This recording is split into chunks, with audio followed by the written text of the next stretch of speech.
Hello बच्चों, let's see this question and here this question say what changes were seen in the regime of Robespierre government। जब Robespierre की सरकार France में काम कर रही होती है तो उस पूरे टाइम पे, उस पूरे रेजिम के दौरान रोबेस्पियर के कैसी कैसी चेंजेस हमारे को फ्रांस में देखने को मिलते हैं, क्या क्या पॉलिसी होती है, वो हमारे को यहाँ पर डिस्कस करना है।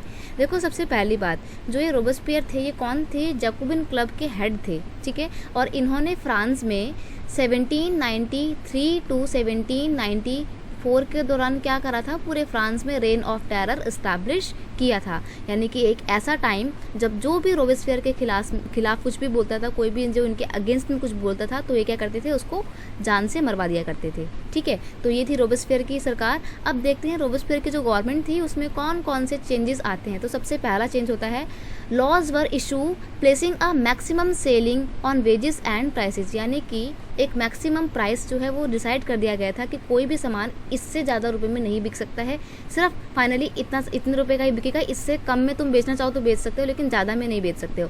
अब जैसे मान लीजिए कोई बिस्किट का प्राइस मैंने फिक्स कर दिया है अपने एरिया में 20 रुपीज़, तो कोई भी जो बनाने वाले मैन्युफैक्चरर हैं वो उस बिस्किट को 20 रुपीज़ में ही बेच सकते हैं या इससे कम में बेच सकते हैं, इससे ज़्यादा में नहीं बेच सकता कोई भी। अब फिर आप चाहे कैसी भी उसकी क्वालिटी रखो, चाहे कुछ भी सामान आप उसका बनाने का इस्तेमाल करो, आपकी कितनी भी प्रोडक्शन कॉस्ट आए, मैंने 20 रुपीज़ डिसाइड किया है तो 20 रुपीज़ का ही आप बिस्किट बेच सकते हैं, अदरवाइज़ आप बिस्किट उससे ज़्यादा का नहीं बेच सकते हैं। ऐसा मैक्सिमिलियन रोबेस्पियर ने ये पॉलिसी बना दी थी, ठीक है।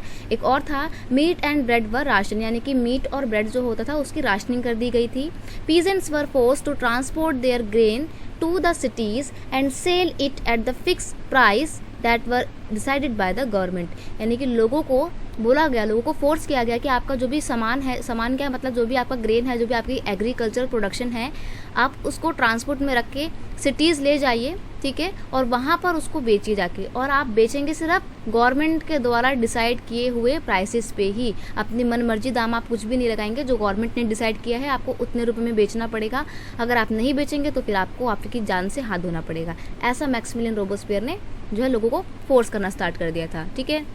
अब देखो इन्होंने क्या करा, मैक्सिमिलियन रोबेस्पियर ने चर्च जो थे, चर्च की बिल्डिंग जो है उनको शट डाउन कर दिया, बंद करवा दिया।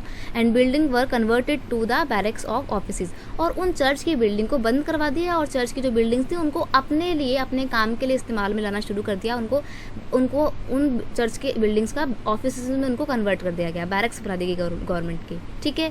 फिर एक और चेंज आता है, all citizens were force to eat the equity bread. देखो क्या होता है ना, इक्वलिटी स्टैब्लिश करने के नाम पे फ्रांस में ना, चाहे अमीर हो और चाहे गरीब हो, सबको एक ही तरीके का ब्रेड खाना पड़ता था। जैसे आज के टाइम पे हम खाते हैं, पिज़्ज़ा ब्रेड होता है, ब्राउन ब्रेड होता है, वाइट ब्रेड होता है, व्हीट ब्रेड होता है, हम लोग कितने तरीके के ब्रेड खाते हैं। अब फ्रांस में तो ब्रेड जो था वो तो स्टेपल फूड था, तो वहाँ पे तो और भी तरीके के ब्रेड होंगे। लेकिन मैक्सिमिलियन रोबेस्पियर ने ये डिसाइड कर दिया कि सब लोग एक ही तरीके का ब्रेड खाएंगे। उस ब्रेड का नाम भी क्या रख दिया? उस ब्रेड का नाम रख दिया इक्विटी ब्रेड। अब सब लोग चाहे अमीर हो और चाहे गरीब हो, सबको इक्विटी ब्रेड खाना पड़ता था। और ये जो इक्विटी ब्रेड होता था ये किससे बना होता था? होल व्हीट से, यानी कि गेहूं से बना हुआ होता था, ठीक है। अब देखो एक और चेंज आता है सोसाइटी में फ्रांस की, वो ये होता है, instead of traditional monsieur and madame, all French men and women were called citoyen and citoyenne. देखो जैसे आज के टाइम पे हम लोग हिंदी में श्रीमान श्रीमती लगाते हैं रिस्पेक्ट देने के लिए, वैसे ही रोबेस्पियर का ये मानना था कि फ्रांस में जो बड़े बड़े लोगों को मॉन्सेर और मैडम बोला जाता है ये नहीं बोला जाएगा, क्योंकि ये ना रिचनेस को दिखाता है, ठीक है। तो इन्होंने क्या करा, इन्होंने मेंस्योर और मैडम को हटा दिया, और चाहे मैन हो, चाहे वुमेन हो, चाहे अमीर हो, चाहे गरीब हो, किसी को भी जो भी है सबको सिटियन और सिटियनी कहा जाने लगा। यानी कि जो एक टाइटल था मैडम और मॉन्सियोर का, वो हटा दिया गया। ये सब कुछ चेंजेस जो है वो किसने लाए थे? मैक्सिमिलियन रोबेस्पियर ने लाए थे। इनके इन लगातार चेंजेस से जो है लोग बहुत परेशान हो रहे थे, और जो लोग इनकी बात नहीं मानते थे उनको क्या करते थे, गिलोटिन में चढ़ा के मार दिया जाता था। और गिलोटिन क्या होती थी? ऐसे होती थी जैसे कि मान लीजिए लकड़ी के 2 वुडन पिलर होते थे, और यहाँ पर एक ब्लेड लगा हुआ होता था और एक ब्लेड ऊपर हुआ होता था। वो नीचे ऊपर वाला जो ब्लेड होता था वो किसी धागे से बंधा होता था, और किसी को मारने के लिए क्या करते थे, यहाँ पर लिटा दिया जाता था और ऊपर से धागा छोड़ देते थे, तो जो ब्लेड है ये नीचे आ जाता था और इंसान की जो गर्दन होती थी वो उसका शरीर जो है धड़ से, मतलब जो उसका सर है वो धड़ से अलग हो जाता था। ऐसे लोगों को बिहेडेड करके, यानी कि सर अलग और बॉडी अलग करके मारा जाता था। तो बहुत ही क्रूअलिटी इनके टाइम पे देखी जाती है, बहुत ज़्यादा इनह्यूमन तरीके से लोगों को मारा पीटा जाता है।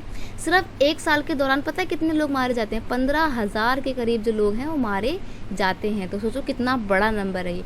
इनके पूरे रेन ऑफ टेरर के दौरान लोग बहुत ज़्यादा परेशान होते हैं, और फाइनली जब लोग बहुत ज़्यादा परेशान हो जाते हैं और इनकी खुद की पार्टी के मेंबर भी जब रॉबेस्पियर से परेशान हो जाते हैं, तो क्या करा जाता है लास्ट में? इनको कन्विक्टेड करके, यानी कि इनके ऊपर मुकदमा चला के इनको भी गिलोटिन पर चढ़ा के मार दिया जाता है। तो ये थी पूरी रेन ऑफ टेरर की हिस्ट्री, और इस दौरान कौन कौन सी पॉलिसी आई थी ये हमने डिस्कस कर ली है। I hope you understand it well. Best of luck.